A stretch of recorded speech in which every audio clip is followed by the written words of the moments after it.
Flangsman. I'm Dalen, and this is EHS News. First, we have our weekly segment on the Big Blue Band.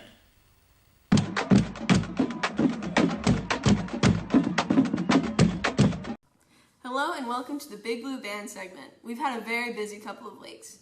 During homecoming, band had practice on Thursday at the school stadium, followed by the homecoming parade and bonfire. On Friday, they marched to the stadium for the football game, where they played pregame and halftime performances. You can watch the halftime show at youtube.com/EnidHighBand. Lastly, on Saturday, they marched in the Cherokee Strip Parade. Keep on rooting for them. Their first contest is coming up very soon. Next, our quote of the week.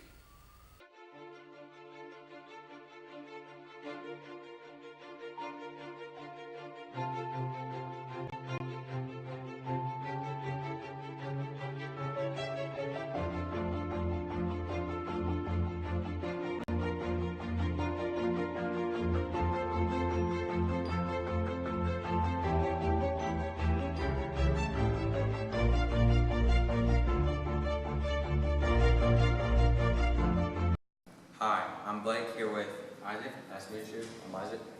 And I'm going to be interviewing him about the cross-country meet this Friday. Isaac, how do you think this meet's going to go for you? I feel like this meet's going to go really well. We've improved from last year, both boys and girls, and we are running a little bit faster from the past previous meets.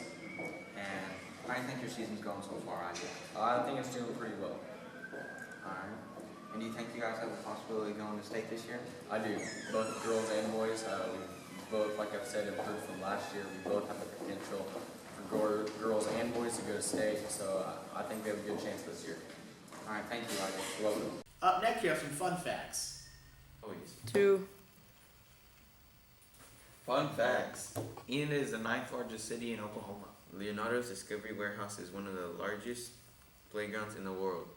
In the TV show The Big Bang Theory, Sheldon contemplates on moving to Enid, Oklahoma.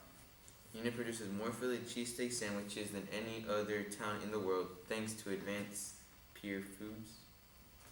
Enid's Western Enterprise is one of the last firework manufacturers left in the United States. Not a lot of cities know the exact date and time of birth, but Enid does. It was born at noon on September 16, 1893. Enid has such an immense gain storage. Oh, I said that wrong. Next, we have Russian food testing with Emma Rose. Today, we are making a Russian tomato salad with cheese and a Russian crab salad.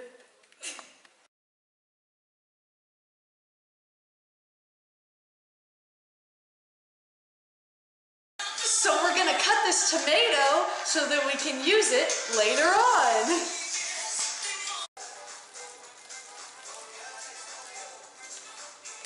So we're gonna zest the garlic into the cheese for flavoring. If you're trying to peel garlic cloves, put it in the microwave for 3 seconds and it works a lot better to peel. We are putting mayonnaise into the cheese and garlic. So now we are going to put our mixture of mayonnaise, cheese, and garlic on the tomatoes. But first we're putting tomatoes on a plate. Как сказать по-русски? Мы кладем сыр на помидоры. Awesome.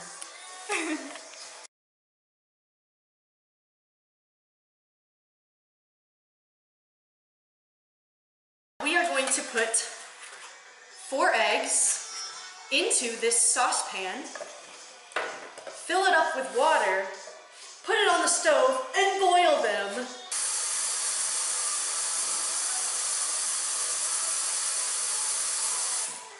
Yikes. Okay. We are gonna go cut some oregano to put on our food so it can be a finished product.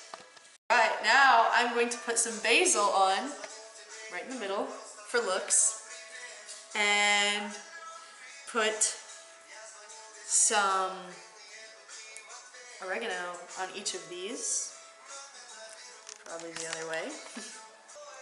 Now we are going to finally cut the crab meat.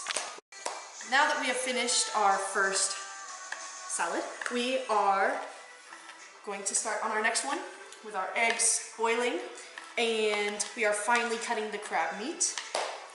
And that's it.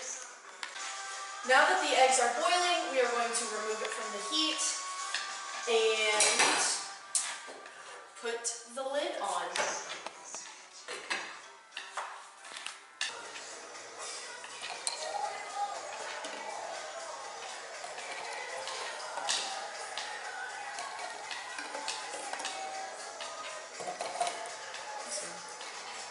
Как сказать по-русски? Лед. Лед. Awesome. We have peeled our eggs, cut them, and then added corn into this big bowl with our crab meat. And now we're stirring it. Now we are adding mayonnaise. So, I am Emma. Кристина. And we have made 2 salads, and I'm about to try them. I don't really eat mayonnaise a lot, so I'm super interested to see how this tastes. So, we are getting the tomato and cheese salad and our crab salad. I'm gonna take the slow greens off. Do I just like take a bite? Sure.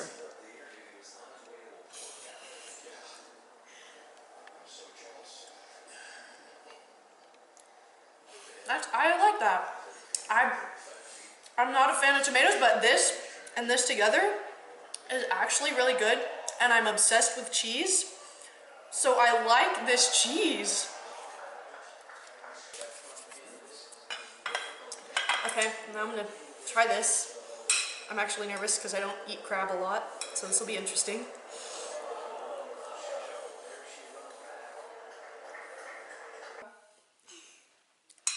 Okay, so that's pretty good. You can taste some crab and some corn. It's not bad. Мне нравится!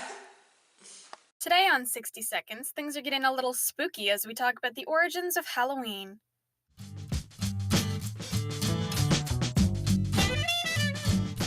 Halloween's origins date back to the ancient Celtic festival of Samhain. The day of Samhain marked the end of summer and the harvest and the beginning of the dark, cold winter. This was often considered the time of year that was often associated with death. The Celts believed that on the night before the new year, the wall between the worlds of the living and the dead became weak. On the night of October 31st, when they celebrated Samhain, they believed that the ghosts of past returned to Earth. To avoid being recognized by these spirits, people would wear masks when they left home after dark, so that they would mistake them for fellow ghosts. To keep ghosts away from their houses, people would put bowls of food outside of them to satisfy the ghosts and keep them from trying to come inside. To celebrate the event, Druids, also known as Celtic priests, built sacred bonfires, where people gathered to burn crops and animals as sacrifices to Celtic deities. During the celebration, the Celts wore costumes, usually consisting of animal heads and skins, and attempted to tell each other's fortunes. These early traditions have morphed into what we today know as Halloween. This has been 60 Seconds. Stay informed and have a wonderful day.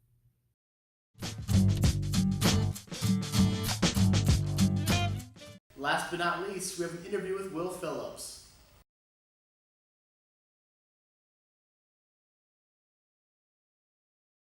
Will Phillips, 2019 senior.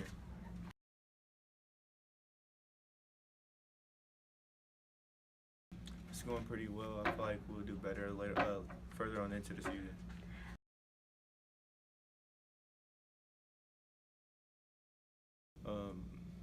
Beating Ponca City.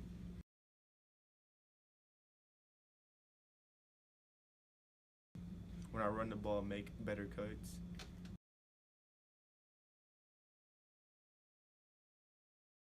And why? Le'Veon Bell. Thank you. And that's all for this week. Once again, I'm Dalen, and this was EHS News.